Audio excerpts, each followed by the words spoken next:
Sahana vavatu, sahano bhunaktu, sahaviryam karavavahe, tejasvina vadhitamastu, ma vidvishavahe. Om Shanti, Shanti, Shanti. Let's revise some characteristics of a jnani who has undergone through a lot of work upon themselves. Krishna says that a jnani, according to chapter 12, is a perfect devotee. What does Krishna consider a perfect devotee? And what attributes qualify to be an expanded and integrated, a holistic person?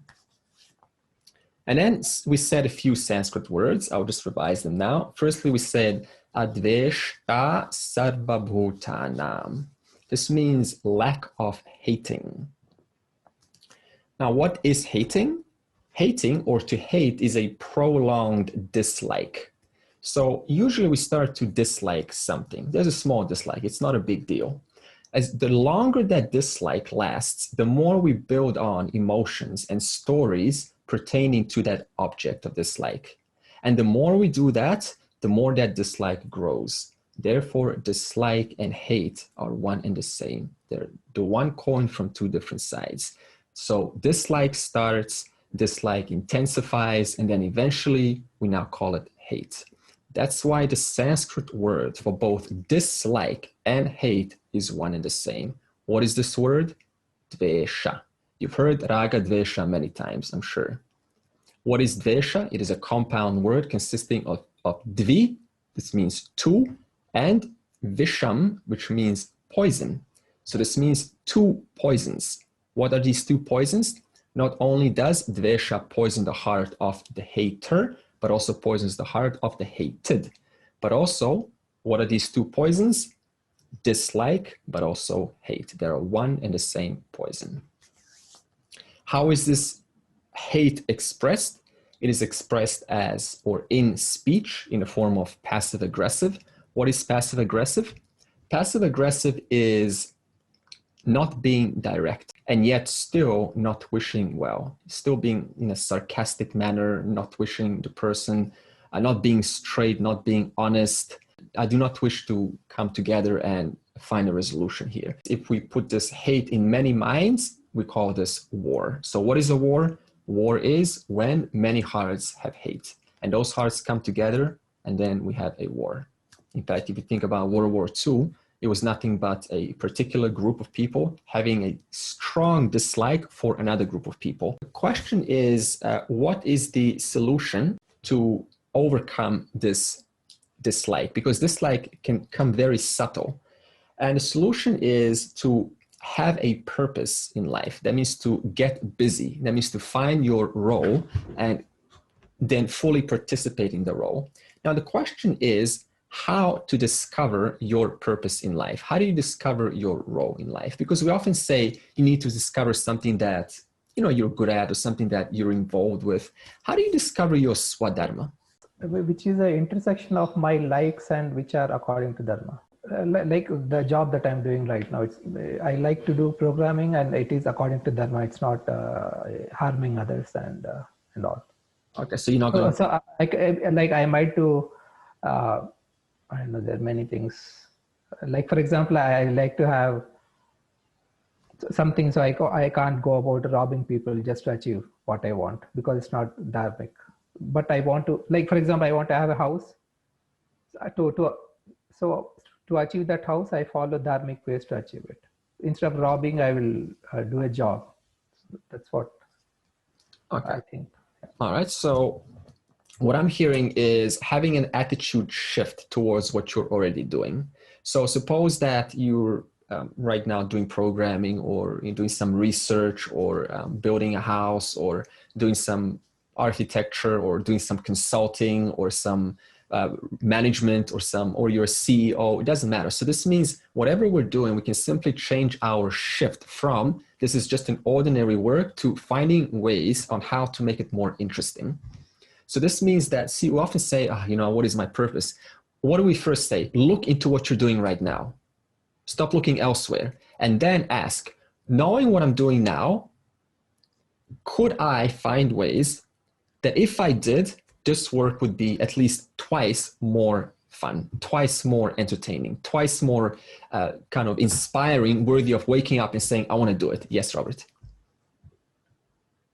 Yeah, I've worked in this field for quite a while, helping business executives find meaning in their work and transfer from one line of occupation to another.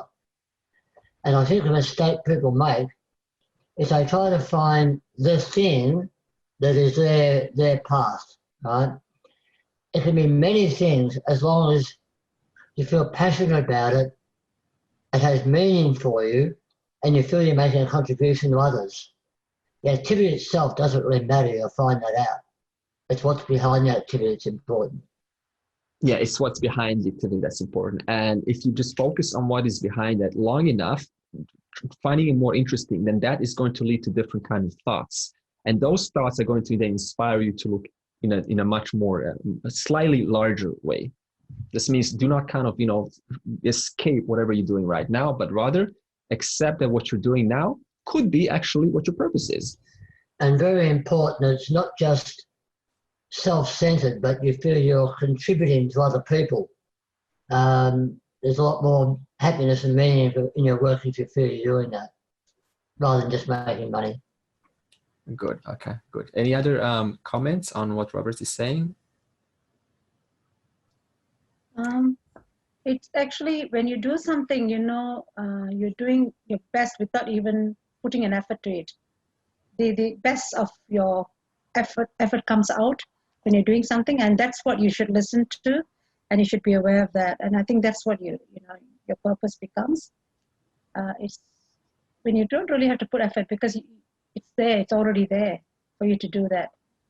And I'm talking about things like you may be good at carpentry, and but somebody could be struggling to do the carpentry work, and yet someone will just do it with closing their eyes. So any skill like that will come automatically into you. So your Swadharma is part of that. Yeah. Okay. What I'm hearing is start from what you already value. Like ask, what do I consider important or significant or worthy of pursuing or worthy of investigating into? Suppose you're an environmentalist and you care about the environment. Maybe, you think that the oceans could use some help there or some kind of a clean mechanism. Then you just say, well, on the basis of my value, what can I now do? I can go on the beach and I can start, kind of do a little prayer. That's a start. Not much, but it's still a prayer. And then that prayer in itself is going to cause a different transformation of your thoughts, which is then going to cause you to do something else. So this means you always ask, what do I already value? Because there's not a single person who doesn't know what they value. You just ask. If I tell you, go to a library, where's the first section you're going to walk into? That's probably one of your values. Everyone's going to walk towards something, right? Because this means there's an inherent attraction for some topic, some subject matter. For me, it's usually computers, programming, psychology, what else? And let's put self-help, basically. So those three areas I always go to. Hasn't changed since a kid. Okay, this hate that we're talking about, it also expresses in the person's life as they go through their pursuit. And this 4 stages I want to give you can also be equated to those 5 bhakti stages that we're going through. So the first stage is level 1. We'll call this a fanatic. We'll just give it some name there. What is a fanatic? The one who strongly dislikes opposing views. I think this is what Pawan was saying initially. So this means if you hold one view and I hold something that's opposing, I will strongly look down upon you. This is how we mostly start in the much earlier years. Then through the course of time, we mature onto level 2. This is called a beginner. And this is whereby the person sees divinity only in idols and has a lack of hate for those who share the same beliefs. So this means you're a friend to those who share the same common beliefs as you. Therefore, that's your circle of influence. Then you got level 3. This is whereby one's practicing, that means they're doing the best they can. This means the person starts to see divinity in spiritually mindful and they are indifferent to those who are yet to develop this mindfulness. I didn't say to those who are immature or samsaris, so we have to be careful with our language. For those who are yet to discover a much larger vision of life, those who are yet developing their maturity. So this means the person is only interested in concentrating in the circle of influence that is on the same line as them. And when they see someone that is not there, they're kind of lost, they're lost in their direction, they don't now start putting them down and say, oh, what, the samsari, has got such a long way to go. No, so this means you don't do that. And then level 4 is the best kind of bhakta. This is whereby the person is capable of objectivity towards all levels. This is a jnani. Neither hates, neither loves, just stands in between, witnessing both.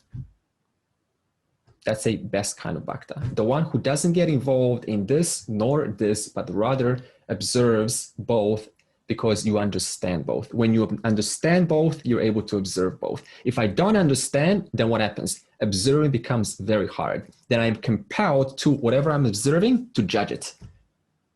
But the moment I understand it, then that judgment simply leaves. Then I'm able to observe without putting a spin or some kind of a subjective notion onto it.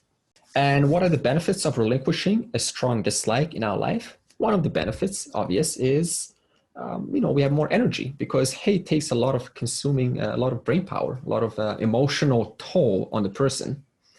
And is it possible to be happy if the little process is in the background and going, dislike, dislike, dislike, dislike, dislike? No way. So this means we can pretend to be spiritual, but if there's a thought process in the background that's saying, I do not like some other school who's saying this, then that in itself is going to contribute to the person's lack of fulfillment, lack of completion. So this means spirituality is not about saying, oh, I'm full, I am complete. And yet at the same time, you go to some country or some situation, you see Mr. or Mrs. Politician, and then you go, okay, well, I wish they were, out of there, they shouldn't be born, and so on. So you put all these comments onto them. This is not what spirituality is about. You're simply understanding where the person's coming from without having the need to put them either up nor down. Then Maitraha sees everyone as a friend. This means has a sense of concern and empathy. This means a wise person is not cold. A wise person sees a woman trip over her groceries, and he just stands there, or she just stands and goes, no, I'm free of this world. I don't need to participate. This is not how it is. This is all just escapism, right? In the name of spirituality. A wise person has a sensitive mind, and the more sensitive you are, then you're able to discern what needs to be done and what needs to be left alone. The more sensitive you are, then the more assertive you become towards those areas whereby you can actually do something. Where you can't, you just put that away because someone else is much better at that than you are. This means we don't waste our time over those things which we clearly do not have any control. For example, the story Ratnakara, tied sage Narada, sage Narada being tied onto the tree. And then Ratnakara said, give me money or I will kill you. He started to consult him. He said, no, well, let me soothe you. Let me see where you're coming from. I didn't say, oh, you're so ignorant, and you're wasting your time. You're going to get reborn and into a very unfortunate family because of your papa karma. And you cannot kill me. I'm free. I'm beyond this world. That's not what Narada said. Narada simply consulted Ratnakara and said, he asked him a few questions. And then what happened? This same person who couldn't find his way in life became sage Valmiki. And sage Valmiki wrote the Ramayana. So this means a wise person acts where he or she can. They don't say, oh, you're beyond hope. I'm not going to bother helping you. This is not what spirituality is about. This means taking action, being assertive. Okay, and then kshami.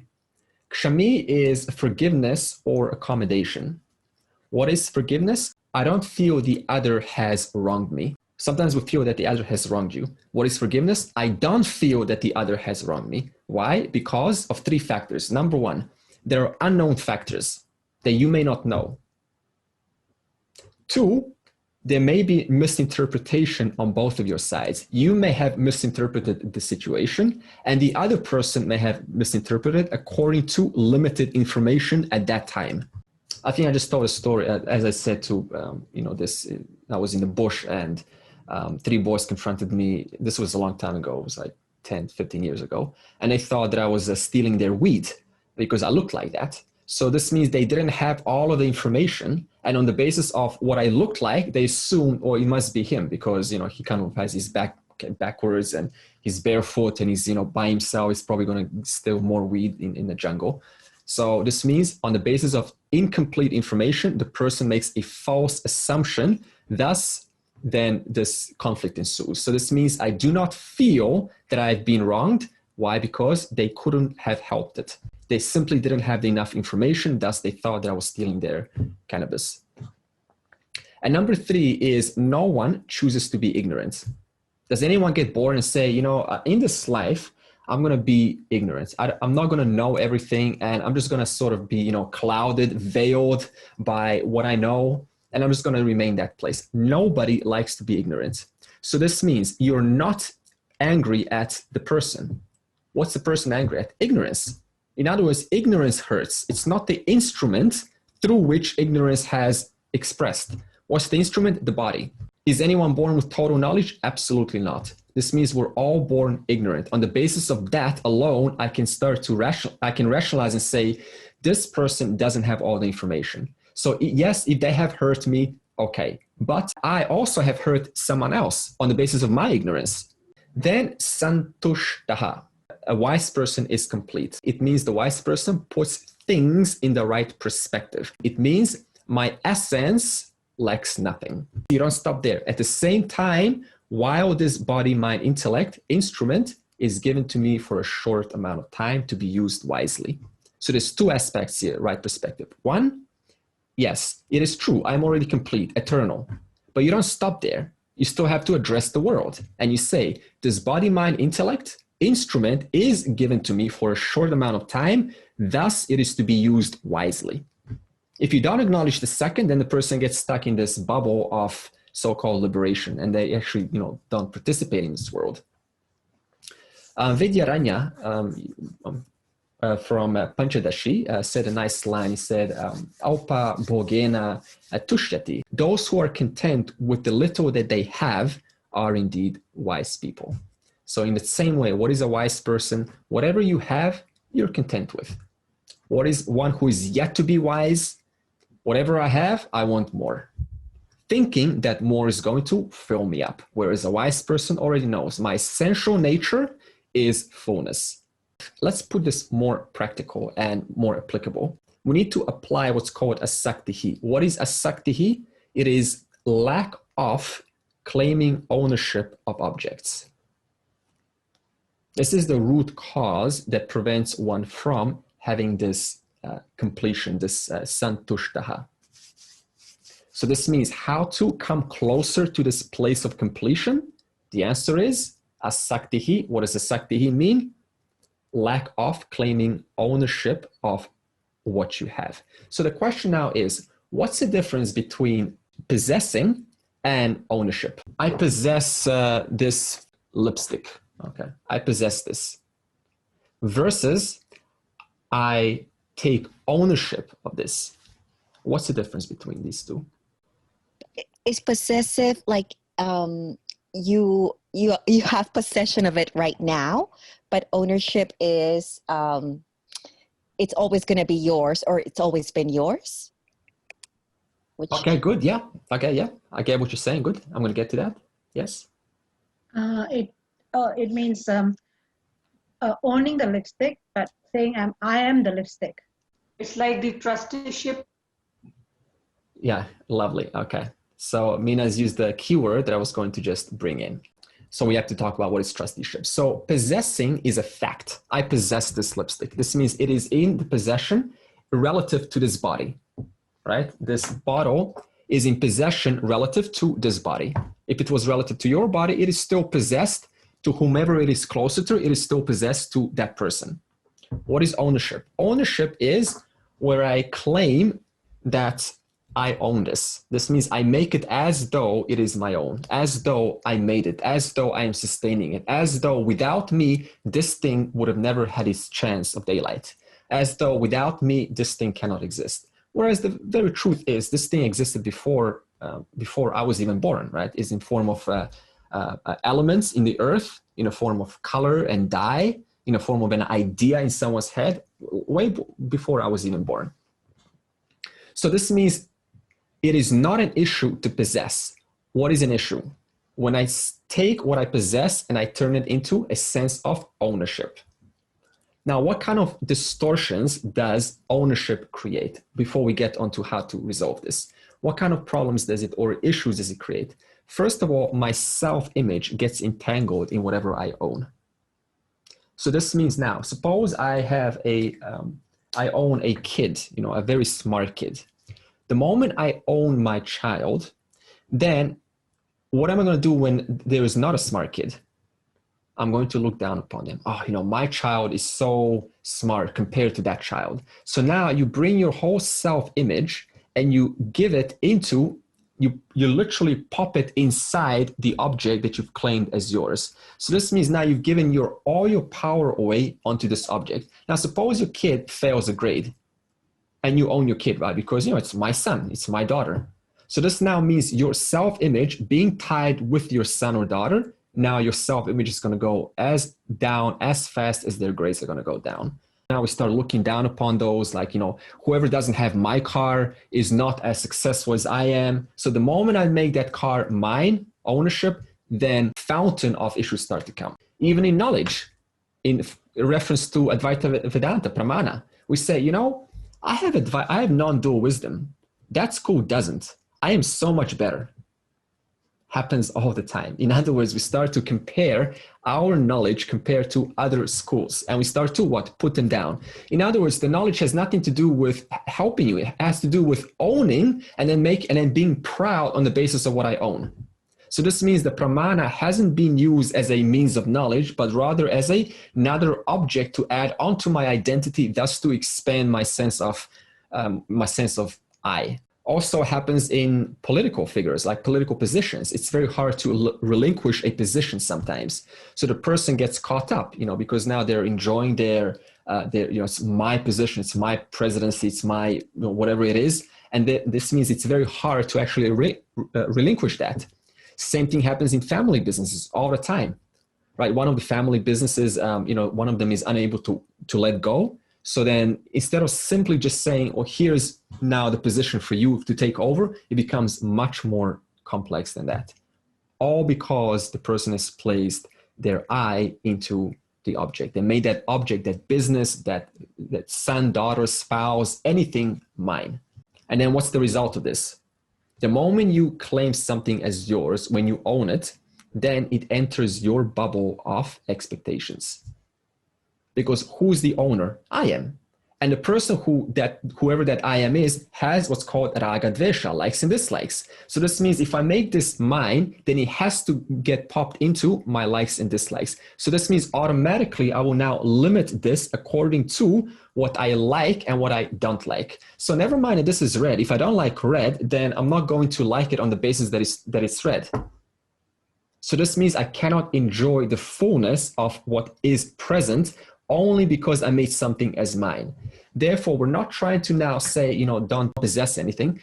Possession is absolutely fine. But the moment we start to get ourselves involved as if, without me, they cannot live, without them, I would have not been here, etc., then you have this whole psychological drama that ensues.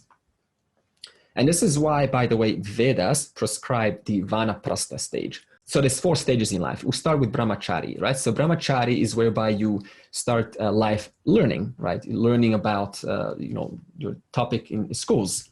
And then you go through grihastha. Grihastha is householder. This means the person goes through relationships, through job, through marriage, through children. And then you come to this age, or whenever that age, we cannot really classify what that age is.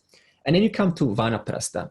Vanaprastha is whereby you start to reflect on what you've done, right? And you start to reprioritize your life. You say, okay, so, I've done this and this and this, and I'm kind of successful. I'm relatively successful. So let me now put more time into myself. I've been putting all my time into children and the society and being someone. So let me put more time onto myself. And then after Vanaprastha comes Sanyasa. What is Sanyasa? Sanyasa is realizing, even after you go through vanaprastha, after you start to reflect on what you've done in your life, you come to a point and you say, you know, even though I've had a relatively successful life, I'm still not quite happy. I'm not still completely fulfilled. Therefore, let me now address the bigger fundamental questions of life. Therefore, sannyasa is for that clarity whereby you discover that even a successful life is still not the final solution. It's still not the final answer. Therefore, a sannyasi starts to look at those questions. Who am I? What's the cause of this universe? What's my relationship to you, to the universe, to God, to everything? Now, the question is going to come, what is sannyasa in the modern age? Because how do we usually understand sannyasa, right? According to our scriptures. I mean, never mind vanaprastha, right? Vanaprastha is, you know, already in the forest. But what is sannyasa in the modern age? Because sannyasa is one who reflects the bigger questions of life. Sannyasa, does someone want to answer this? A monk? Is it a monk? Or priest? Or... Okay, that's one possibility. It's certainly not the only. Okay. Retirement? Yeah. Retirement? Vanaprastha is supposed to be retirement. However, we also have to adapt these terms to the modern times. We cannot stick into these traditional concrete terms and then try to abide by them in the modern 21st century. Existential crisis? I mean, existential crisis sort of comes before the vanaprastha stage, and you start to, you know, inquire, okay, has everything that I've done, has that really brought me fulfillment? And then you go into sannyasa. Okay, so the modern sannyasa basically is reflecting on the fundamental questions of life, just like we're doing right now on the Gita, while at the same time actively participating in the world, being an active participant while looking into the nature of I, just like you're doing right now. That is the modern version of a sannyasa. I'm saying this because, you know, when we read about sannyasa, it's like, oh man, I'm supposed to be in the forest. I'm supposed to let go of my spouse, of my food, of everything. I'm not supposed to let go of my Facebook, right? So this is, you know, we have to be flexible. And this is why Vedanta has survived for such a long time, by the way, because you'll notice that some schools have gone out of existence. Why? Because they're refusing to adapt according to what is true in these present times. Whereas Vedanta maintains its essence while at the same time is able to flexibly put you in these, it's still able to be flexible according to these terms. The question is, what is the solution to relinquishing ownership? We've now seen the problems caused by ownership, right? How do we relinquish the sense of ownership? And I want to bring what Mina has said, and that is convert that ownership into trusteeship. You're endowed with this body right now that you're listening with this instrument that's able to capture this world. You're endowed with that. You're gifted. You're blessed that instrument, no doubt. For how long? For a limited amount of time.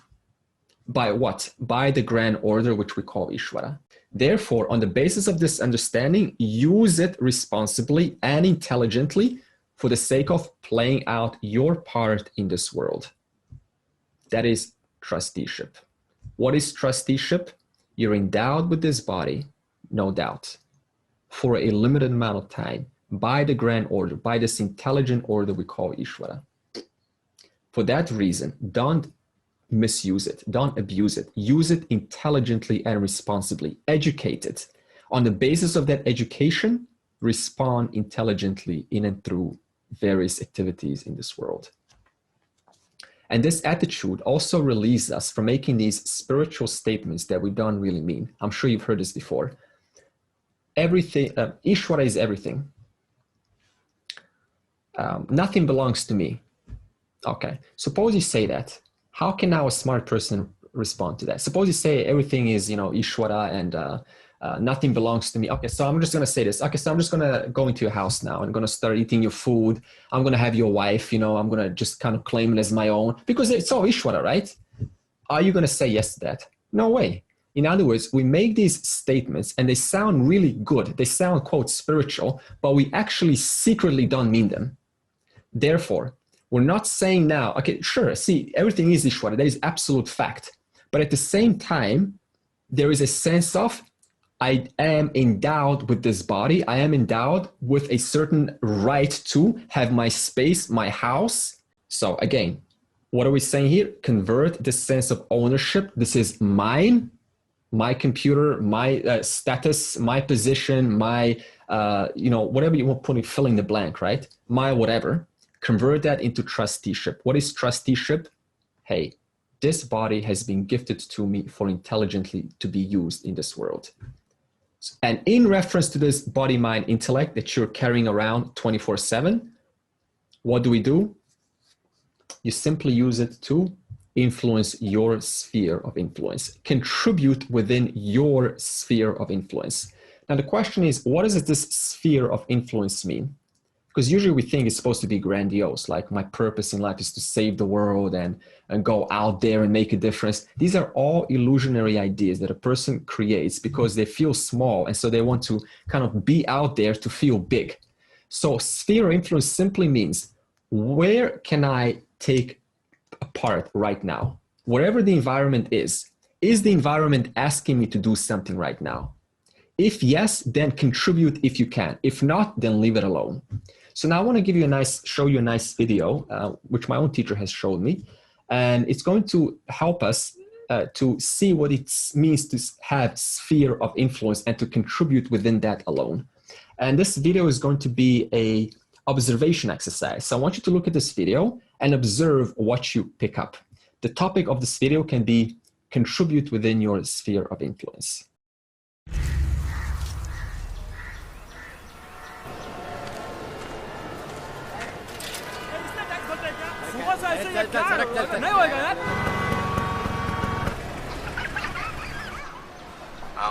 Sir आपके लिए उस पार car का इंतजाम किया है sir आइए sir ये चल जाओ बोला क्या बात करता है क्या ऊपर से जाएगा क्या ऊपर से जा गया main show I hate this country. कुछ करो ना। अब मैं वहां जाके क्या उखाड़ लूंगा?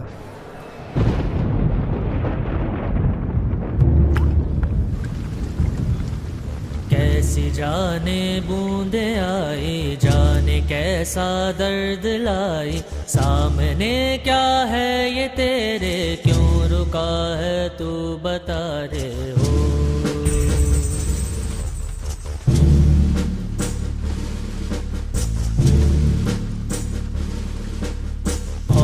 तुझको पार लेगा, कौन होगा वो मसीहा, वो जिसे तू ढूंढता है, वो ही है तू वही है।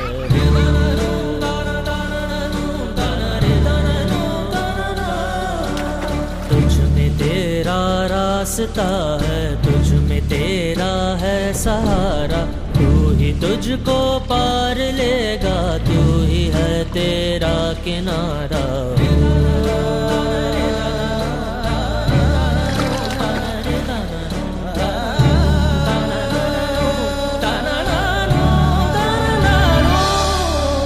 तुझ में तेरा रास्ता है, तुझ में तेरा है सहारा, तू ही तुझको पार लेगा, तू ही है तेरा किनारा।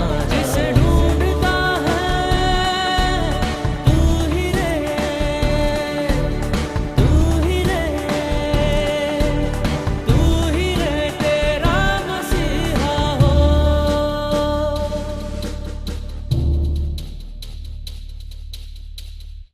Okay, what do we observe? Anything that strikes you?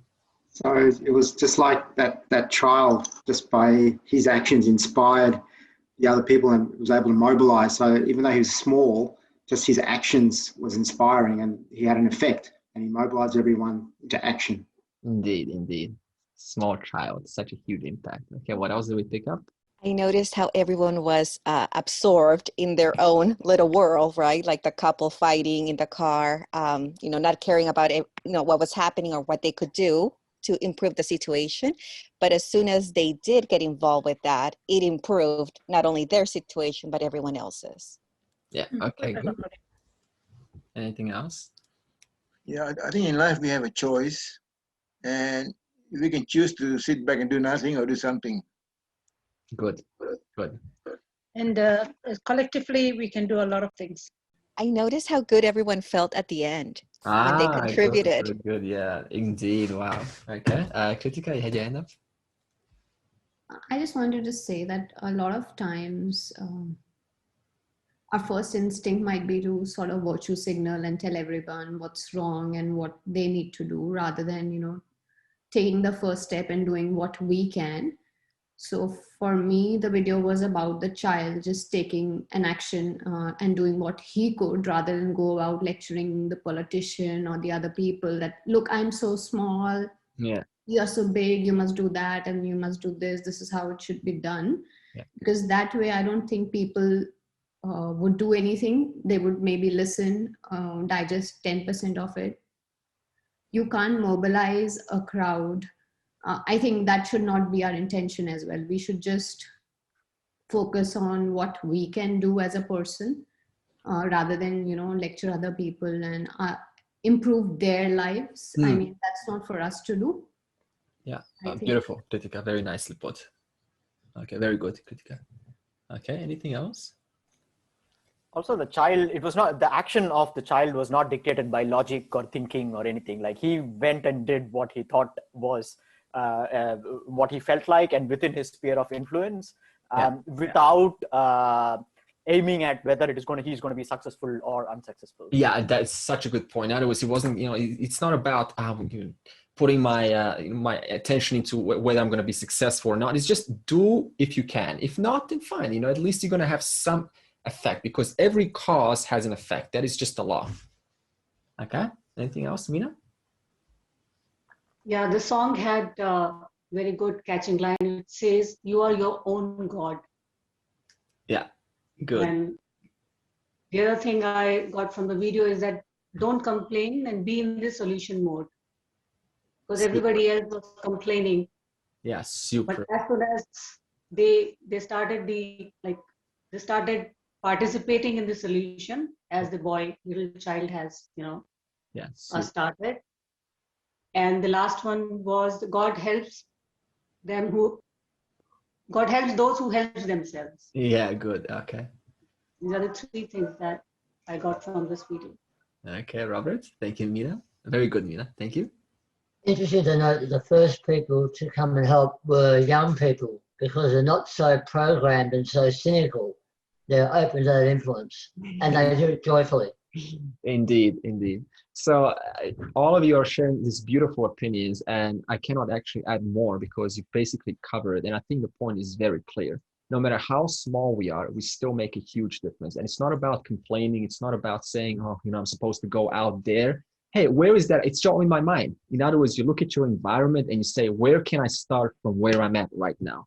That is what's called sphere influence. And that naturally leads to thoughts, which then get you to the next stage. So this is a perfect and a lovely attitude of life, just like this little kid.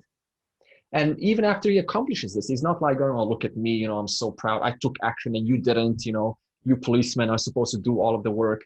It's not about that. It's just about do what you can and then let the environment, you know, respond or not respond. That is up to them. Okay. Now let's go into verse 15. Yasmano dvijate lokaha, lokano dvijate chayaha, harshamarshabhayo dvegaihi, mukto yahsachame priyaha. One because of whom people do not get disturbed, and who does not get disturbed by people, and who is free from elation, intolerance, fear, and anxiety, he is beloved to me. And then this is a person who is not a source, just a little bit down. This is a person who is not a source of agitation for any living being. Further, he himself does not get disturbed by the world. Lokat na udavitite chaya. This spontaneous expression of the yani is an important sadhana for the mumukshuku. He is not afraid of the world, which, though it is a great accomplishment, is not enough. Even a tyrant does not seem to be afraid of the world, but he is not one from whom the world has no fear. Both have to be said. Fear of the world and therefore dependence upon it is largely based on self-judgment. What you think about yourself is one aspect of it, but what others think is an integral part of self-judgment. Then there is further complication of the difference between what others think and what you think they think.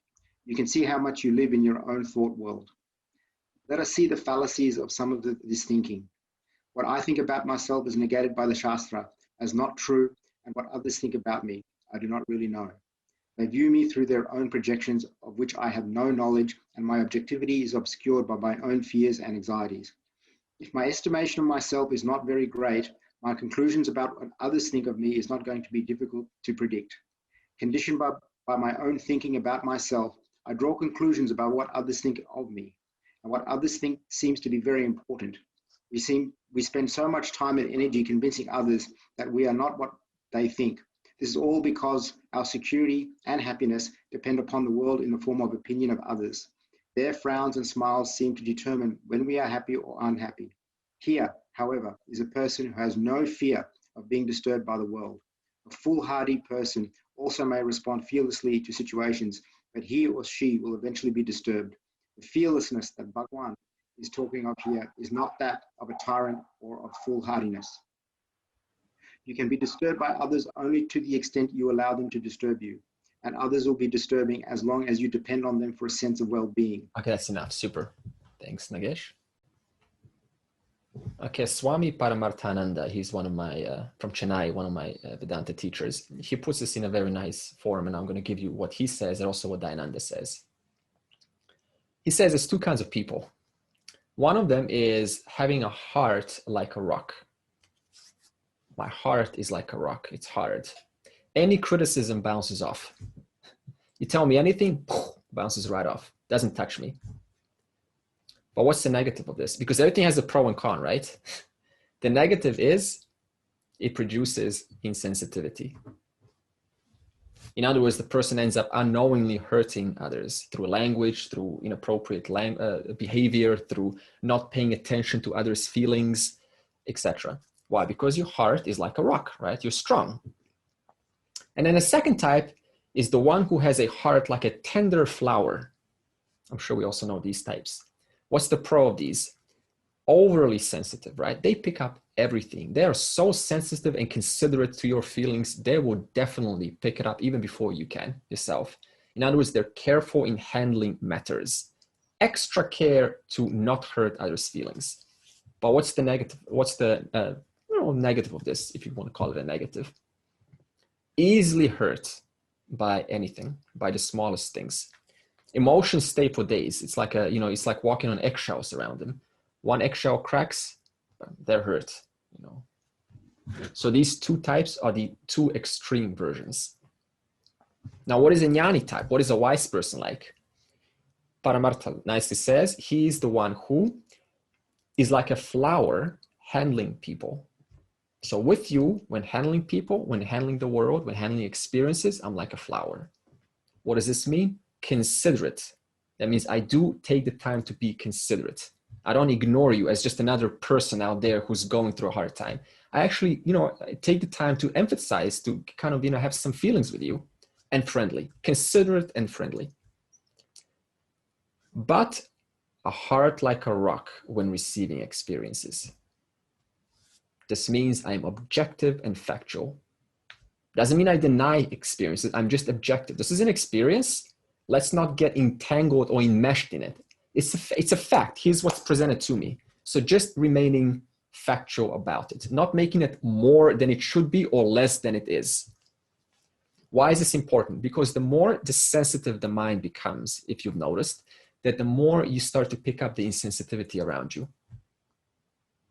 The more you start to learn into the Shastra and how the human behavior operates, the more you start to see this all around you. Therefore, it is very important to have a sense of accommodation in order to have, to accommodate other people's, quote, immaturity. Otherwise, what's going to happen? We're going to start criticizing. There's such a long way to go. Not even anywhere close to, progress. So this means that your own progress can be your own downfall. How? By not addressing your emotions, by not having that sense of accommodation.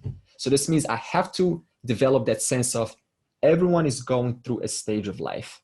And this means I have to understand and come from that standpoint. Otherwise, then you're going to start putting people into boxes. Box A, box B, box C. And where does that fit in the aspect of non-dualism, of Advaita? Taking the world, which is one, and putting it into boxes, according to what? My emotional downfalls. So this means we have to be careful on the fact of, we have to accommodate the world. Now, if you look at a big guitar player, for example, a guitar player, has highly sensitive ears, does he not? Does she not? Yes. So this means that through the course of time, they develop that ear. But to the rest of us, it's like, what's the difference between this string and that string? But to him or her, huge difference. In the same way for a jnani. One small difference, a sensitive mind picks it up. Whereas one whose mind is still gross and remaining at that surface, that depth is yet to be developed. Therefore, that jnani is yasmat lokaha na udnijate. In other words, jnani is one who doesn't provoke agitation in the world or in people. I do not provoke agitation in you. Why? Because the person is sensitive, heart like a flower, and the one who doesn't get disturbed by worldly affairs, heart like a rock, objective, factual. Why does that wise person not get disturbed by the worldly affairs? Because we said earlier on, everything goes through sixfold modifications. Everything, including you. You are in a state of existence, potential. You get born. You go through birth. You go through growth. You go through maturity, decay, and disease. Those 6 stages, everything goes through. So this means I have to accommodate that everything goes in this world through these 6 stages. On the basis of that, you can have more compassion, more sense of patience. How do I put this into practice, into real life as sadhana? If you are agitated, suppose you're agitated by others right now, or something in your, or turn on the TV, agitated by what people are doing, what they're saying and so on, suppose. Or you're concerned what others think, like about you and where you stand and how you are, and suppose that. Or at work, you go to work and you're just always concerned what others are thinking about you, what your colleagues are thinking about you, what they're talking about you. Now, what's the reason for this? 2 possibilities. That means I am projecting onto them. I am projecting my expectations of how they're supposed to be. Because they do not meet those expectations, I get agitated. This means I have a sense of intolerance. I develop a limited conclusion about the world. And if the world doesn't fit that limited conclusion, then what happens? I get agitated. And then I project that emotion onto that object, which I think is the cause of my agitation. But what's the actual cause? My limited conclusion about how the world's supposed to be. The second reason why you could be agitated or caring about what others are thinking all the time is because of your own narratives. What is a narrative? Something comes from the background, usually from childhood. That story, you're not good enough, you should be more, whatever you do, you're not better than your sister's much better, your brother is better than you. So all of these stories we pick up and we hold for a long time. And even a person who has full knowledge, full understanding of what this reality is about, that narrative still continues ringing in the background. And that denies one, the cheerfulness. So this means the person has to address that narrative. And that narrative then gets mistaken as the environment is the cause. So then I start blaming the environment instead of looking at my own narratives. So this is called the blaming mode. What is the blaming mode? I blame he or she is the cause, or that is the cause of my obstacles in life. The tree is the cause, you saw in the video, of us not getting to work. But what's the actual cause? Not taking action, not willing to look what is inside me, inside my mind. Suppose the world is agitated by you. Suppose someone doesn't find you kind of like fancy, or they're just annoyed by your presence. What is the cause of this? It could be 2 reasons. One, that person could be projecting onto you. So now this is a reversal role. So it means they're expecting you to be in a certain way, certain method. And since you're not, because you're just being yourself, then they have no choice but to project. All you can do is pray for them. Let this person discover where they can change, and they have the strength to make those changes, and may also have the clarity to know those areas which they cannot change. Because we often spend time changing those things which we cannot change, and avoiding those things which we should change. And the second reason is because of your own behavior. So this means you need to look at your own behavior. Could it be doing something that is inappropriate? Could I be ignoring some variables in the environment that are causing the agitation? And why else does this jnani not cause agitation. The other way, more philosophical, is to say because a jnani generally is content with themselves. So this means they have very little activity in the world, not going around traveling, constant travel packages and kind of going to parties here and there, because every time you go out there, you're actually creating activity, right? You're creating more, more emissions, more, you're stepping on insects and, you're doing something. But a jnani is generally content with what they are. So this means very little activity for a jnani. This is the next statement in the verse. Harsha, amarsha, bhaya, udvegaihi. This is internal freedom from harsha. What is harsha? Freedom from overexcitement. If a person is overexcited, what happens? We lose our discriminating power. The moment that overexcitement comes, goodbye to intellect, because all of the emotions start to flood in that moment. It feels good, I get it, but at the expense of what? Veiling the buddhi. And then Krishna says, amarsha, freedom from amarsha, freedom from intolerance. Intolerance from what? Restlessness, freedom from restlessness, impatience, and irritability. Now let's make this more concrete. What does it mean to have freedom from intolerance? You're going to say intolerance towards what? First of all, how is this person supposed to have freedom from intolerance? Firstly, understand everyone is going through their own pace in life. This means everyone deserves a level of patience, a level of respect, a level of understanding. Because the first thing we do is we often judge, what a XYZ person for doing this. Pause.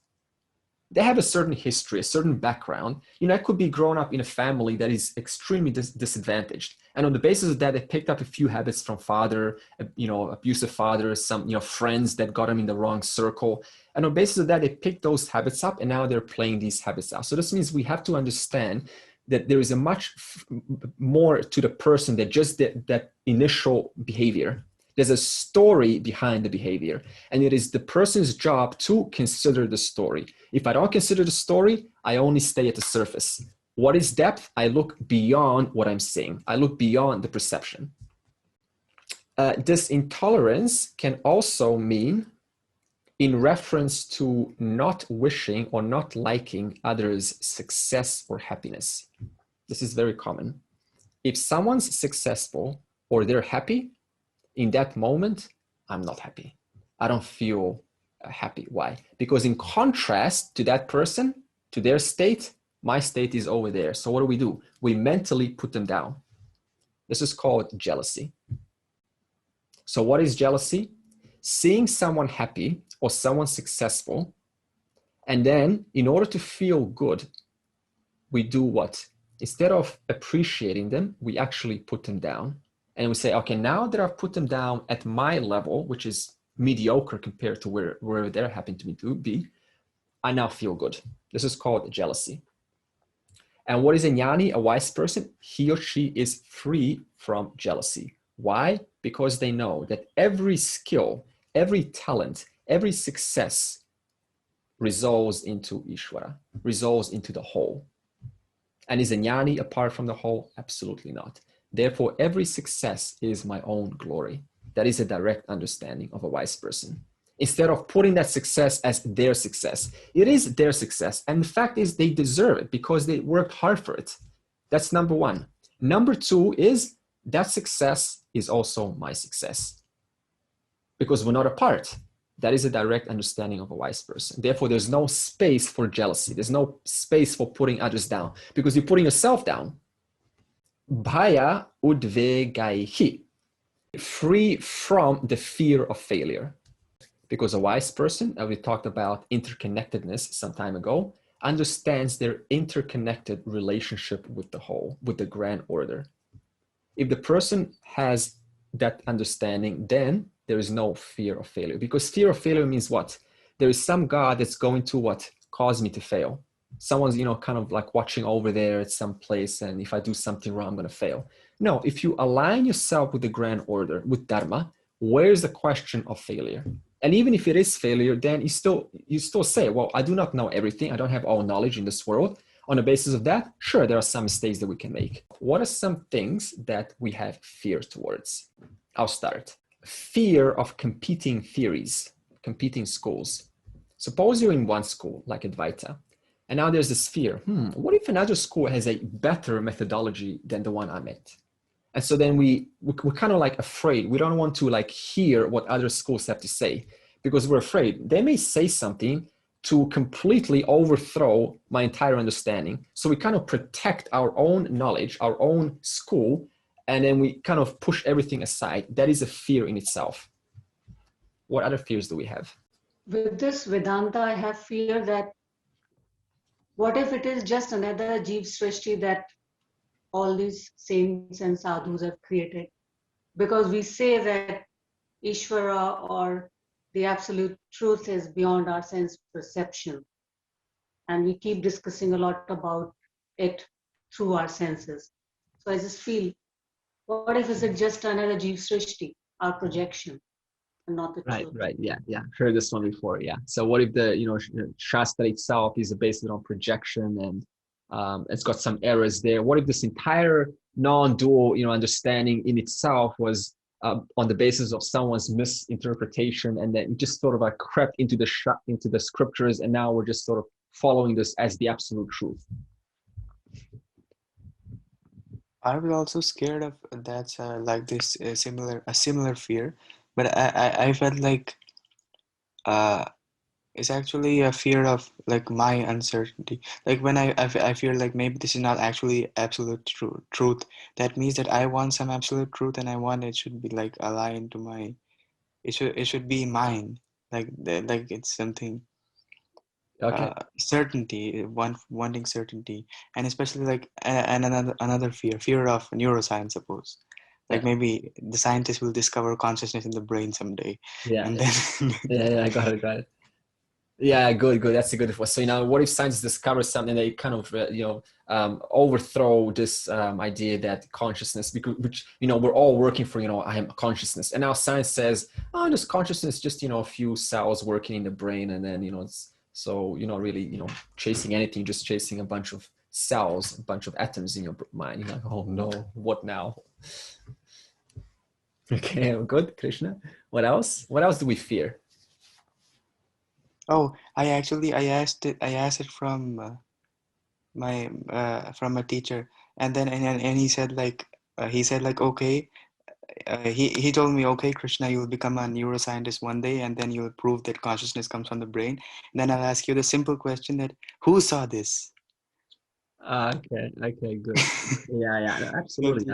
Yeah, science usually, I get it. Science usually converts this idea of consciousness into this process in the brain. In other words, by the brain's workings, then comes consciousness. But in Vedanta, we say it's mental activity. Teachers also have this can also come in teacher, and that is, I do not wish to be, suppose, to be a student anymore. So the teacher says, oh, I'm so identified with my teacher role. Now I don't want to learn anymore from others. So this means the teacher has fear of being, quote, oh, what if I get found out that I'm a student? Everyone else thinks I'm a teacher, but I'm actually a student. This is another fear that can come from a teacher in one level or the other. What about fear of being truthful? Called being vulnerable. Because being truthful or vulnerable, or sharing one's concerns in life, one's hardships, what if those listeners are now going to judge me by me saying that? This is one reason, by the way, I actually make it a rule in my life that whenever I'm learning, I actually make it a rule to expose all my vulnerabilities to everyone. Number one, I've got nothing to lose. What am I hiding from? There's no one to hide from anyway, right? So might as well just share your vulnerabilities and get comfortable, because by sharing it, you become stronger. How do you become stronger? By letting out those things which I want to hold in.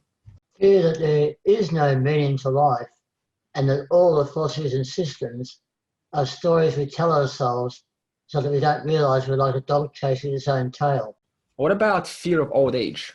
Fear of change. Why do we fear change? Because we find comfort zone in what we already are.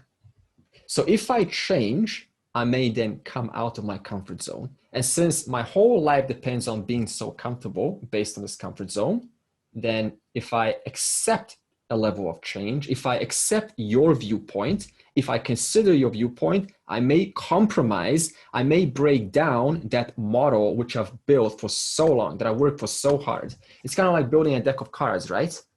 And then one blow, it crashes on the floor. So what do? We say, no, back away. Don't come near, because you're going to destroy what I've been working for so hard. But the only way to grow, ironically, is to try something new, is to consider an alternative perspective. At least consider it. Anything else that we fear of change? These are all fears that a wise person is free of. Yeah. Perhaps the two biggest fears would be pain and death. Yeah, absolutely. Okay, so this is, see, now we're now talking, we now stepped into the Anamaya Kosha instantly. So this is a fear that is natural. You're not, a wise person doesn't now go, let me put myself in a cage with a lion and, you know, it's okay. I'm not this body, I'm not this mind. So what? You know, it's not like that, because there is also a level of reality called the body. And the body also is, you know, you carry this body around, and that body will have a certain level of fear in terms of for its own survival, and it will act on the basis of that. So I have one fear, Andre. Maybe let me see if you can help me. Like I have fear of flight. Okay. Okay, so it's like the loca or airplane? Airplane. Okay.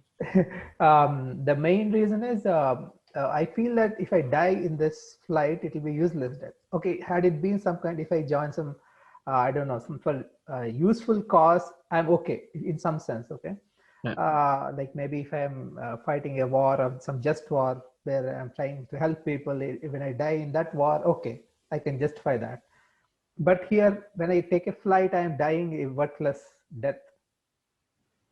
Yeah, so you mean your fear of the airplane crashing? Yes. I mean, not crashing, yeah, as such. Dying in that crash, which I feel is a worthless death. You die in a crash, which you feel is a worthless death. Yeah, I mean, dying in a war is worthful death, right? Like for example, if Arjuna dies in war, just war, it is good. Okay. Because you are trying to do something, so you don't have that fear of going into war. Got it. So it was a worthwhile death. It was a death for some bigger cause, and this death is just a airplane. Nobody cares about that death. Okay. Interesting one. Okay. Yeah. Is there any way to overcome it? Do we have any comments on this, on how to alleviate this kind of fear? Except not flying anymore. I think everybody wants to die well. It's true. We all want to die. I mean, fear of death is not a big problem. The bigger fear is, what if I die in pain? That's a much bigger fear for most. So pain is still tolerable when it is for just cause. Yeah. Okay. Anything else? Is it the fear of death at that instant by that means, or is it fear of useless death? Yeah, yeah, but it is more a fear. I feel like it is more a fear of what we have achieved or what we have done in the past until that moment of death. Yeah, like if you have, and it is not just that instant itself; it is the accumulation of that. Well, it's also the fear of missing out, because once you're dead, you're not here, and so I think it's the fear of missing out evermore. Yeah, one thing I want to add is, how are you living your life right now? Suppose you had one day to live, guaranteed, only 24 hours to live right now. So tomorrow, exact time, right, 24 hours from now, we'll all just go straight up. What kind of thoughts come to your mind? What kind of thoughts are coming there? What are you missing out? Are you missing out on anything? Are you saying, I wish I could have done more on this? Or I'm so glad that I've done this? What's happening? What narratives are now happening in your mind? Now listen to that conversation and then say, okay, so on the basis of what I'm hearing, let me now make a few changes. That's one thing you can do. The second is you can simply understand that the highest purpose of human birth is to recognize one's fullness, one's nature. So just like Arjuna, beautifully asked Krishna, what if this knowledge doesn't take place? What if I hear all this Bhagavad Gita knowledge and I die? and I don't attain moksha, then what? What does Krishna say? He says, don't worry about it, because whatever you have done, whatever you have understood, whatever you have grasped, that simply carries over. And then you get born into a new body and you simply continue, right? And you get another chance. So this means it's not really about, worthless death or purposeful death. It's rather about how are you living day to day? What are you engaged with every single day? That's what really matters. So that's why I say this exercise, if I had 24 hours to live, say, am I living, am I glad to have lived this life so far? Am I glad? Am I missing anything out? If the answer is, well, I wish I have kind of, listened to a few more things. I wish I was a little bit more productive and understood something else and did other things less, then those are probably some markers on what to work on. And that's what you can now integrate into your routine, into your method of self-growth. Another fear of mine is the fear of having regrets, as in, or repenting in the past. That is something that I cannot change. If I have taken the wrong path or Yeah, sure. Sure. Okay, now this fear, is resolved through understanding, as I said earlier, no one's born with knowledge. Absolutely no one. We don't even know how to walk. The basic of the basics, we don't know. Language has been learned to you, has been taught to you. So and even the people that have taught you, they also are limited. So wherever you look, you've been taught by limited beings. So this means we will make mistakes. We will make mistakes along the road. On the basis of that, can we blame ourselves or have some regrets for not having done this or that? You simply didn't know any better. So in other words, we only make a correction when we discover a new alternative method. But that takes time. Someone needs to tell you, and you need to be receptive to hear that message. Because sometimes we hear the message and we're like, yeah, okay, whatever. In other words, the person's not ready to hear that message. So two factors are involved. You need to be ready to hear it, and someone actually needs to come and tell you the right knowledge. I can be ready all my life, but if there's no one going to tell me, right, then so you're an open person for learning who never learns. And if someone does come with the right knowledge and I'm not open, that is as equal as being open without any knowledge. So both have to take place. And that takes time, kala. So is it sometimes that the person with the right knowledge, like a guru especially, so they have the means to open you up. So is it more advantageous if you have a person who knows than you're ready, but there's no person?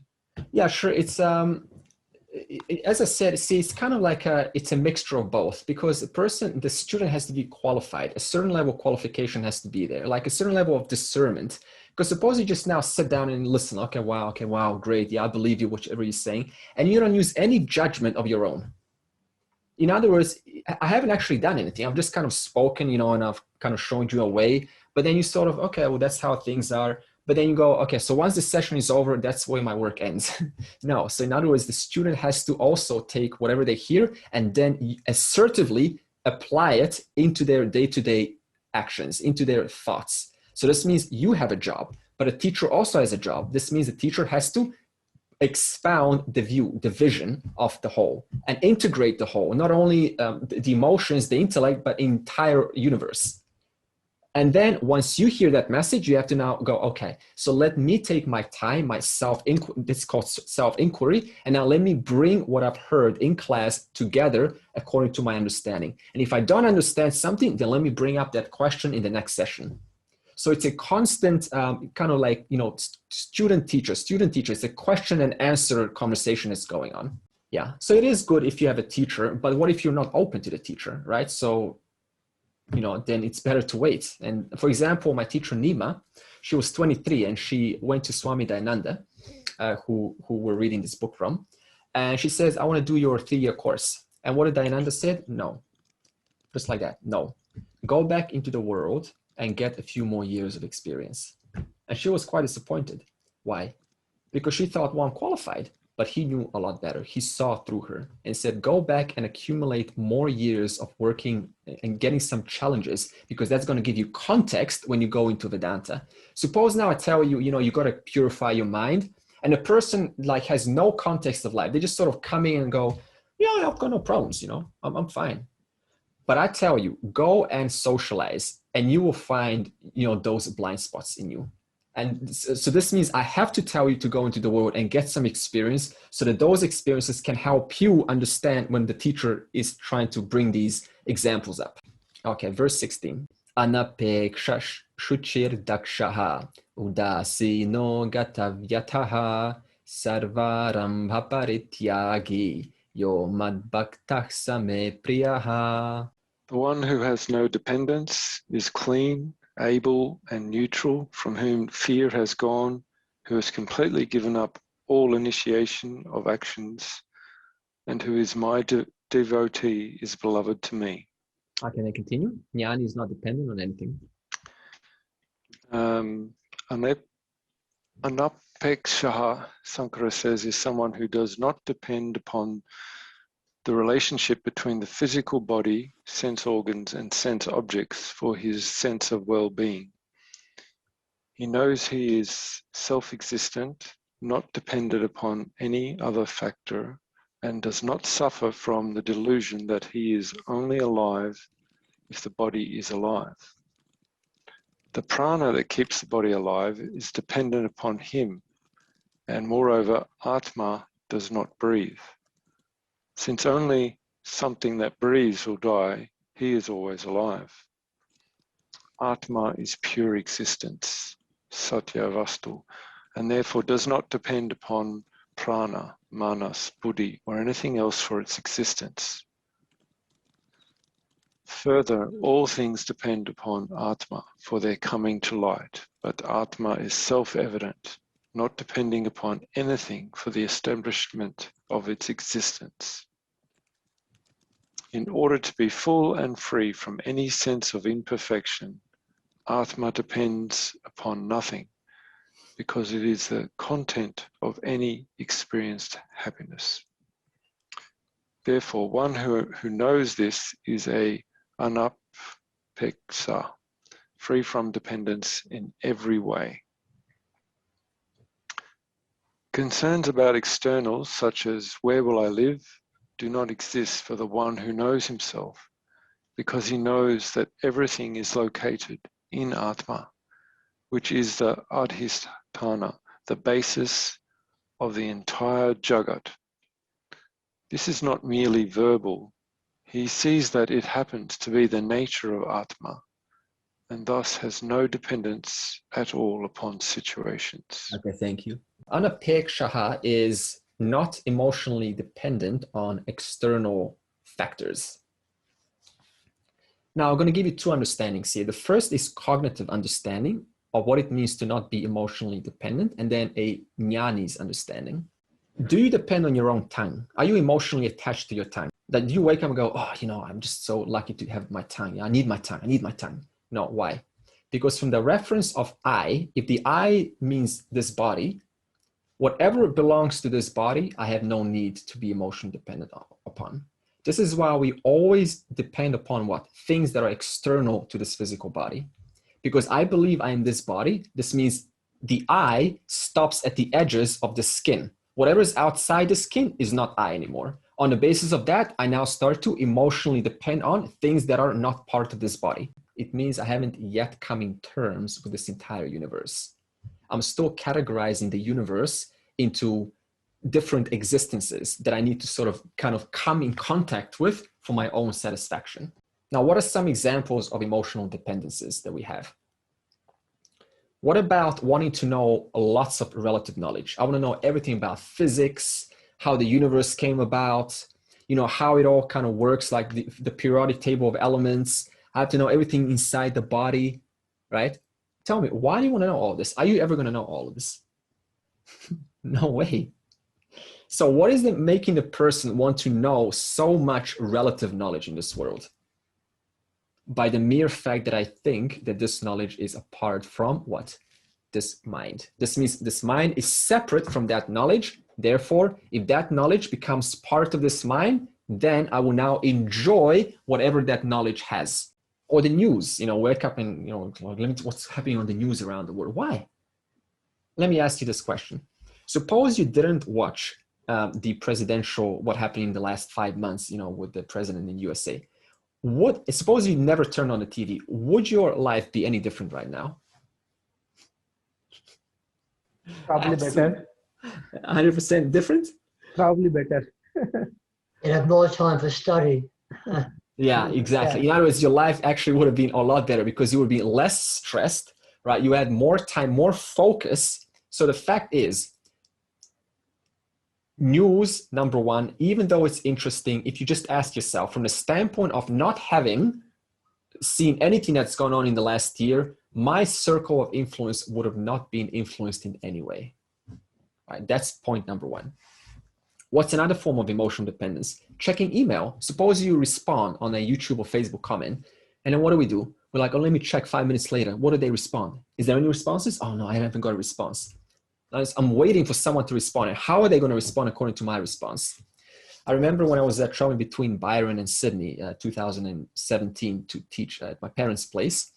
I was shocked, right? What I experienced every single morning.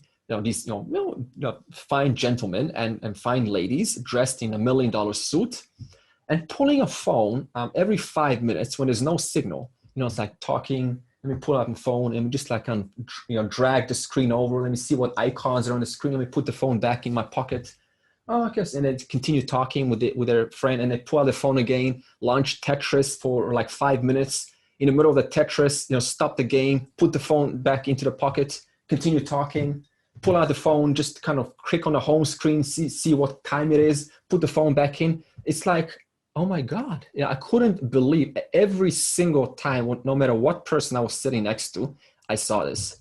So this really made me appreciate what it means to not be, kind of like entangled in the world, because it just, the mind is so flexible. It just takes on this news, it takes on, and it just wants to kind of check again, and it becomes emotionally dependent on the smallest things. Okay, what about having a certain expectation? Suppose you say something and now you expect the teacher to respond in a certain way. Like, they haven't responded. They haven't kind of acknowledged what I said.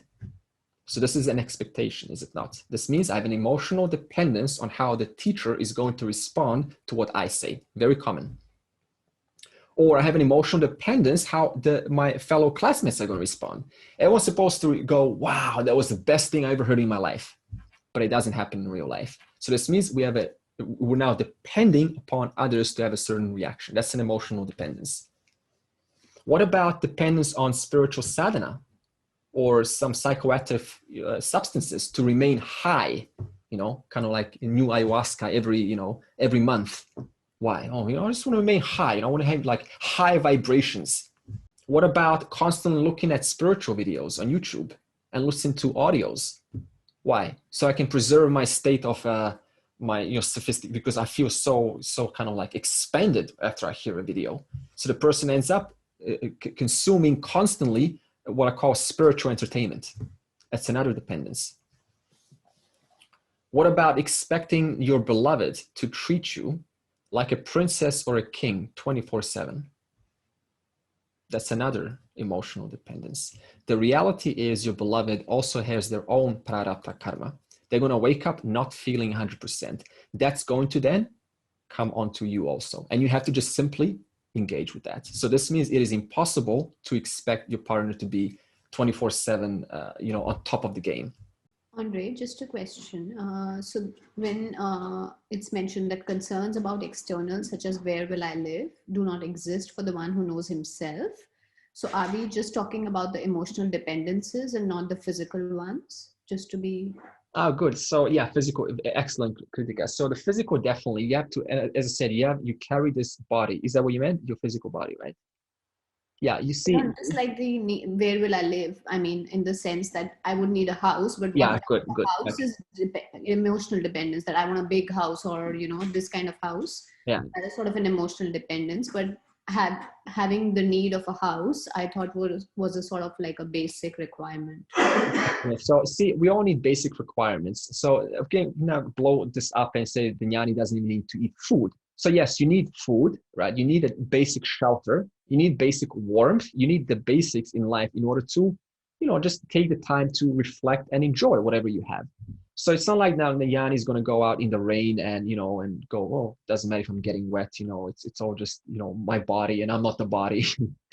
Okay. So yes, there is a level of maturity, a level of mature relationship with your shelter, with your food, with even someone that, is there to care for you.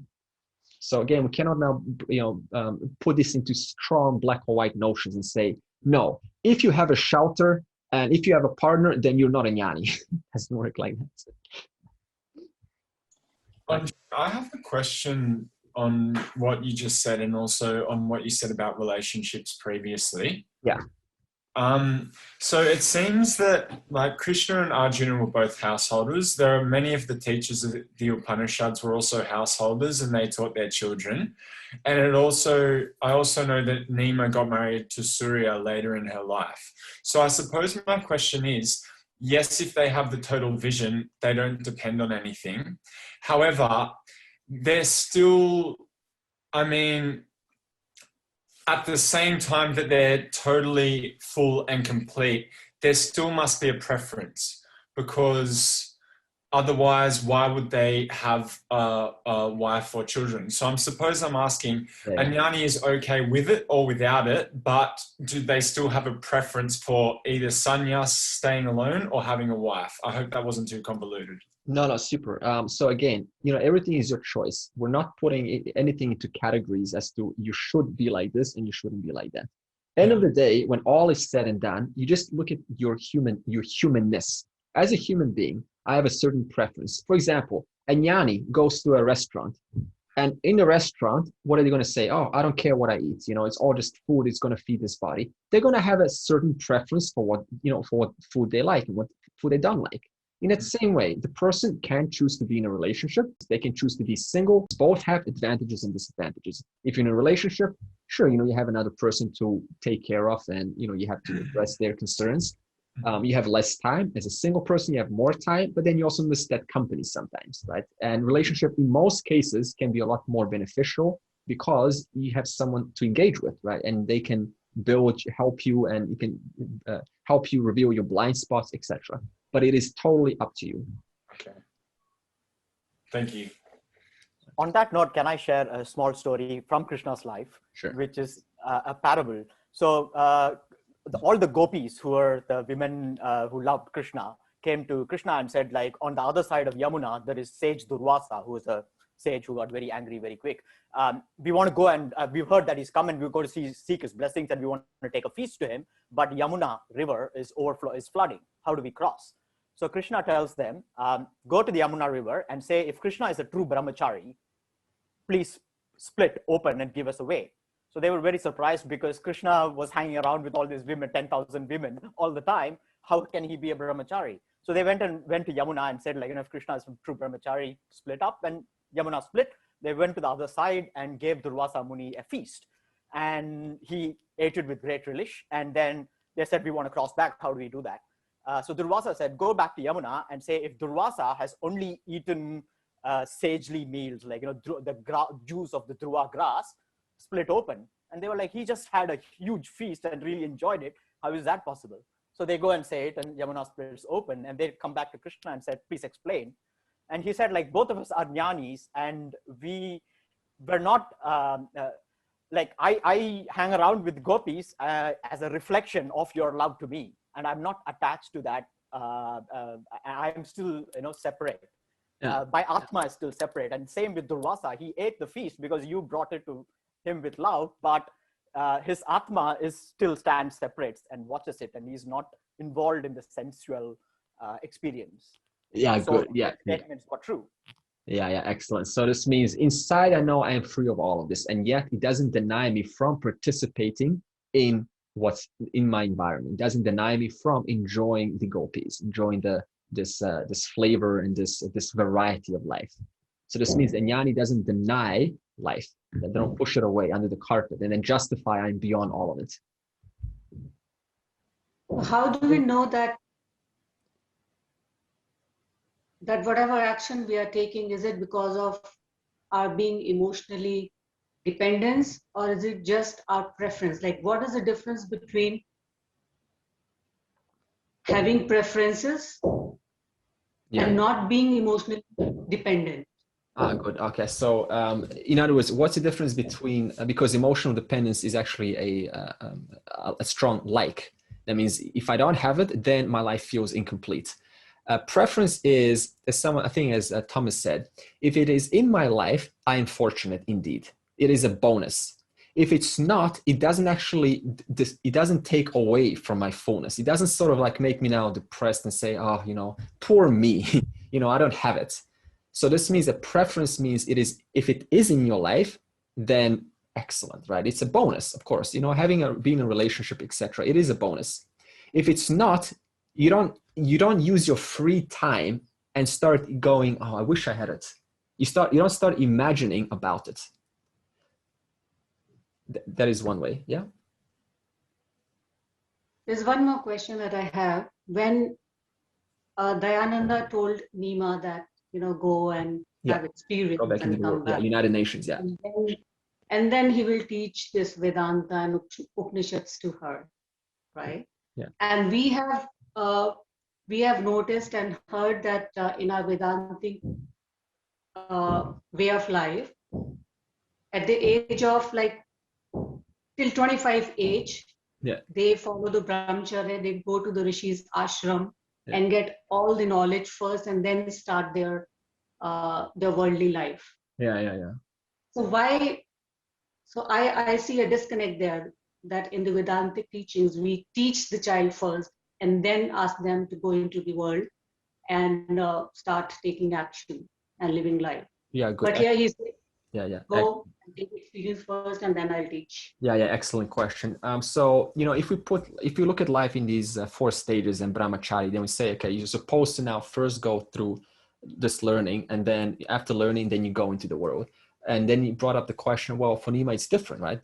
Now, brahmachari doesn't, by the way, just mean Vedic knowledge. It can also mean just a general education about, you know, about yourself, your mathematics, geography, etc. So this means we also have to adapt the world according to where we live in our times today. So brahmachari today doesn't now just mean Vedas. It just means that general education in school. And then when that school, you know, is over, then you can either continue your studies, something more advanced, something more Vedantic, or you can, you know, go into the world and get more experience and then go into Vedanta.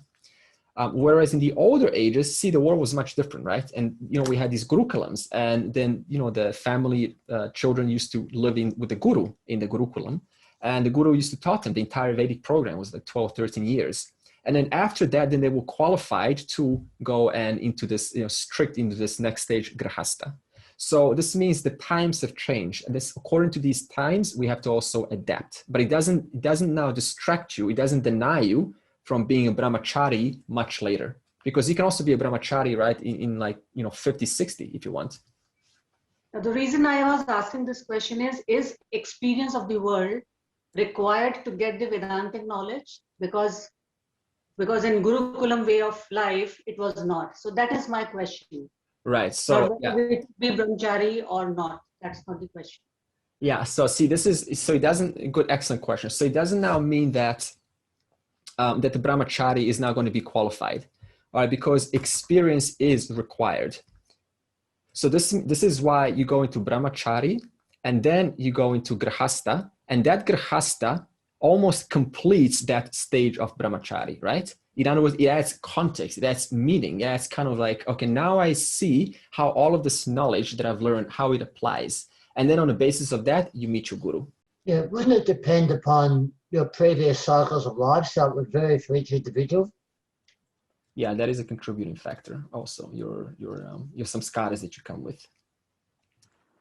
Yeah, see, again, I want to say this. We cannot put this into a linear approach, because see, sometimes some people have no experience with the world and yet they still get the knowledge. Why? Because they carry a certain samskara of understanding from their previous lives. And some of us need to get a lot of physical, worldly experience, and only on the basis of that, you can now come into Vedanta. And now Vedanta is going to make sense. So it's not like it's only one way is possible. We can go any way, right? Anyway, and so any way can work according to your unique composition, your unique personality. I think it's true. Everybody's different. So if Dayananda said to Nimita, you know, do this, it's a one-off thing. It's not generalized for everybody. Yeah. Like for me, I had to go through life, and only now I'm sort of more interested in becoming, learning a bit more about, sannyasa and that sort of stuff. So I think everybody's different. They have a different approach to, or different way to come to this stage. Indeed. And also, I want to extend what Dave said. Also, Dayananda, actually, he didn't say the same message to everyone, because Nima was quite surprised. She said, well, everyone else, I mean, they're also young like me and they're all getting in. Why are you denying me? So in other words, Dayananda saw much further. This is called Ishvara intuition. The moment you see the person, you can tell a lot about it, considering your own clarity is there. On the basis of that clarity, you say, go back into the world. Now it goes one step further. Suppose she said, you know what, it doesn't matter. I'm just going to go to another teacher, right? Because you're not the only one who's teaching 3-year course. I can go elsewhere. Suppose she did that. It would have not probably worked out, because she said specifically, yes, he was so right, because I needed to get success. I needed to get some worldly success, some obstacles in life, because on the basis of that, I was able to assimilate and become one of the top students in Dayananda's 3-year course. So he was absolutely right on the basis. But it also requires the students' trust, because she didn't even have a relationship with Dayananda. She just took the word. Okay, you say so, I'm going to postpone my life 3 years on the basis of what you said. So imagine the amount of trust that goes on between those two, the student and the teacher. Andre, I recall when I first met my initial guru in Australia, she said that we have to exhaust some of our vasanas before we can actually sit in a space with a guru and actually allow ourselves to grasp the knowledge. So I felt that what she was saying, when I first met her, I felt that was the right time to go through the guru's experience. And I did not grasp everything, but in stages I went to different, like the same understanding concept, but different gurus came into my life, and now finally yourself. Right. So I think that each time there's a exhaustion of some vasanas in my life, yeah, and finally you come to realize that this is it, this is what you need to go through. Yeah, good. So everyone plays a role in your life. This is got to be ready, I think, for it. Yeah. So and everyone has contributed, because everyone was a stepping stone to where you are right now. Yeah. So the same thing with the brahmachari. It's a stepping stone, and then you go to grihastha, it's a stepping stone, and then you find your guru, and then that's a stepping stone. Or you can also go the other way around. You can go into Vedanta and you say, I don't get any of this. I'm totally lost. And then what does the teacher say? That is because you need more qualifications. Go back into the world, experience some downfalls, and then you will learn some humility, and then you will come back and you will really want to be hungry for this knowledge, right? So you can go either like the first way or the second way. Again, we cannot put life into categories or into linearity. Now let's close this with jnanis. What does a jnani understand according to anapekshaha, which is not emotionally dependent on external factors? All this, not just this, because this is part of all this, right? Not just the body, but all this is my own glorious Maya Shakti. That's Jnani's understanding. What is Maya? The Triguna Shakti, because of which this entire world comes. Now, just to give you a little bit more context, think about a lucid dreamer. Suppose you're having a dream and you're lucid. You're totally alert about your dream. And you look around and you say, wow, so real. Clouds, right? People, I'm talking, I'm hearing voices, I'm smelling, I'm tasting. It's so real. I'm even talking about how real it is. And yet, right, I'm still finding myself I know it's a dream, but I still find myself as though I am part of the dream. And you're looking around and you're talking about, the things that you're seeing, that you're perceiving, you're sensing, you're tasting, and you're having an ice cream going, wow, such a delicious ice cream, right? And you say, all of this is the power of my mind. Everything. My own mind has the power to make it as though me, the one because of whom this entire world exists, am a separate individual by the power of my own mind. In the same way, a jnani, what does a jnani understand? All this is my own Maya Shakti. Nothing is away from me. All this resolves into me alone. A little metaphor for further understanding this is, imagine, we have a beautiful Vedantic metaphor, is imagine a sunlight that is shining on a bucket of water. Inside the bucket represents your physical Annamaya Kosha, your stula Sharia, your physical body. And inside the bucket is what? The water. Now, the water represents your sukshma sharira, your manomaya, vijnanamaya kosha. That means your thoughts, your emotions. Now, suppose that water, that mind, by the way, is dirty. How much of that sunlight is going to penetrate? Not a lot at all. So what does this mean? The more I clean that water, that mind, the more that light, which is always shining, can penetrate through that light, through that water, through that mind. But does it stop there? Absolutely not. Because what's the point of having a pure mind? You still have to educate that mind. What is the nature of this light which is illuminating my thoughts? I have to know that through the Shastra, through the Pramana. That's when you go to a guru to tell you the very alertness because of which is able to be alert to everything constantly, 24/7, to everything all the time. That very awareness, that very alertness that is always alert, aware, is your nature, is that light which is shining in and through all buckets of water. So you can have 7.5 billion buckets, all of them are illumined by the one sunlight, by the one self. The one who knows who they are, what? They have not only purified that water, that mind, but also they have gotten now the education to tell them what is that because of which these thoughts or this water is validated, is constantly shone upon. So this means it's a two-step process. One, purify the mind, and two, get educated. What is illuminating this very mind? Now, what is the nature of the sunlight? Sunlight, by the way, represents Atma. What is the nature of Atma? Ananda, limitlessness. How does this limitlessness manifest through the physical mind? As cheerfulness. That is why Rama or Krishna are what? Cheerful. No matter what happens, just cheerful. Why? Because the mind is pure, and I also know the nature of this light, which is always illuminating all of my thoughts.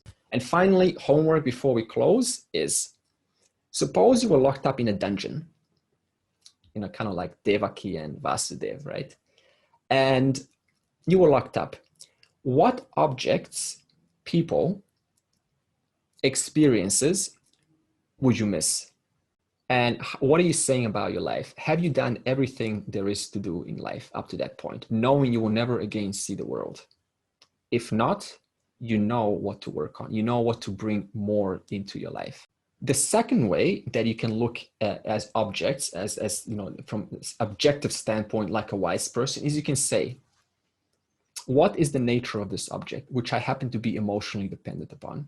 This is a form of self-inquiry to get you to know yourself better, to get to know yourself more. So this is what about knowing yourself as a person, knowing who you are as this both a relative person, but also as the absolute being. Sarve bhavantu sukhinaha, sarve santu niramayaha, sarve bhadrani pashyantu, ma kaschit dukkha bhag bhavet. Om Shanti, Shanti, Shanti.